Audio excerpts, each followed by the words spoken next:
আসসালামু আলাইকুম। আমি মোহাম্মদ আশিকুর রহমান, এই পেজের পেছনের সেই সাধারণ মানুষ যার নেই দামি ক্যামেরা, নেই বড় সেটআপ বা বিশাল কোনো টিম, কিন্তু আছে একটা অদম্য ইচ্ছা নিজে শেখার আর অন্যকে শেখানোর। অনেকেই ভাবে এত কষ্ট করে ভিডিও বানিয়ে লাভ কি। আমি বানাই কারণ আমি বিশ্বাস করি একটা গল্প, একটা কথা অথবা একটা ভিডিও বদলে দিতে পারে কারো জীবন।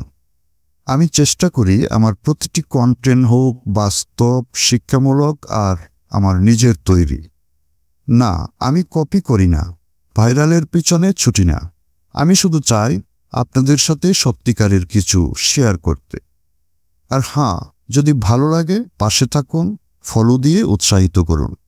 এই পথটা সহজ নয়, কিন্তু আমি জানি আমি থামব না। এটাই ছিল আমার গল্প, আমার সত্য। ধন্যবাদ।